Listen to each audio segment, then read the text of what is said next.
بعض لوگ اشکال بھی کرتے ہیں مول صاحب ہمیں تو پہلے فوٹو آوے پہلے تمہیں وہاں پڑھو.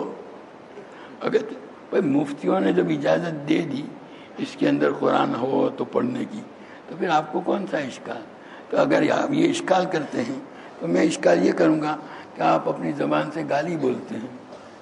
اس زبان سے قرآن پڑھنا جائز ہے آپ کے لیے؟ موبائل کو تو کوئی گناہ نہیں ہوتا نا, موبائل کوئی جاندار چیز نہیں نا, وہ تو بے جان چیز ہے نا, اس کے اندر یہ چیزیں خود موبائل کو تو کوئی اپنا گناہ نہیں ہوتا ہے.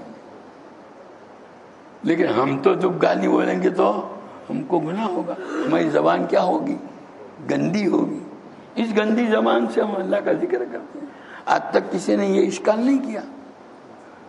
جو لوگ موبائل پر پڑھنے پر اشکال کرتے ہیں ان کا یہ بڑا اشکال, اس کا بڑا جواب یہی ہے کہ جس زبان سے ہم روزانہ بیسیوں گالیاں بیسیوں خراب باتیں بولتے ہیں, اسی زبان سے اللہ کا نام لیتے ہیں, قرآن کی تلاوت کرتے ہیں.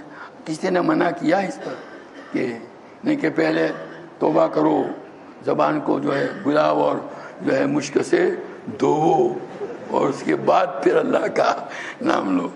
وہ تو اس کے دھوئیں گے تو بھی اللہ کے نام کا حق تو ادا ہی نہیں ہوگا. ایک فارسی شاعر کہتا ہے 1000 بار بوشویم دہن سے مشک و گلاب, کہ میں اپنے منہ کو 1000 مرتبہ مشک اور گلاب سے دھوؤں, ہنوز نام تو گفتن کمالے بے ادبی, پھر بھی یعنی اس کے بعد دھو کر بھی تیرا نام لوں تو بھی بے ادبی ہے. ہمارا وجود گناہ ہے. وجودوں کا ذنب لا یقاس بہ ذنب, تمہارا وجود ایک ایسا گناہ ہے کہ کوئی دوسرا گناہ اس کا مقابلہ نہیں کر سکتا. اس لیے یہ سارے اس طرح کی باتیں جو لوگ کرتے ہیں وہ سب شیطانی حربے ہیں, لوگوں کو اللہ کی عبادت سے روکنے کی شکلیں ہیں. تو ہمیں تو اس کا اہتمام, ہم تو اس کا اہتمام کریں گے تو خود اللہ تعالیٰ توفیق دیں گے. اس لیے ان چیزوں کی طرف ہمیں توجہ ہونی چاہیے, اس کا اہتمام. میں یہ اس لیے کہہ رہا تھا کہ آپ کو پھر یہ ساری کتابیں پاس رکھنے کی ضرورت.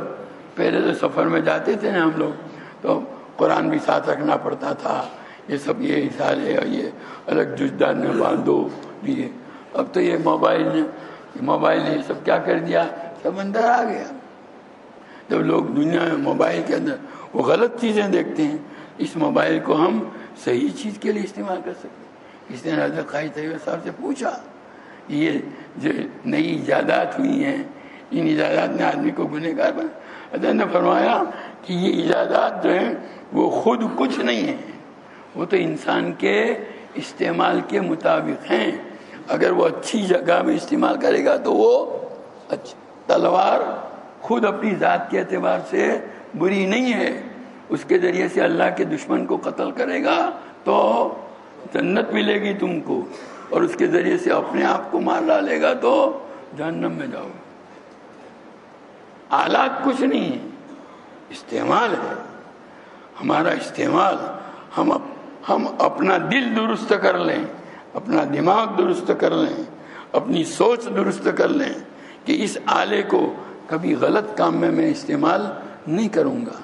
پھر دیکھو تو بات تو یہ ہے وہ تو ہم سے ہوتا نہیں, اور پھر جو ہے خواہ مخواہ ایسی چکر چلاتے رہتے ہیں.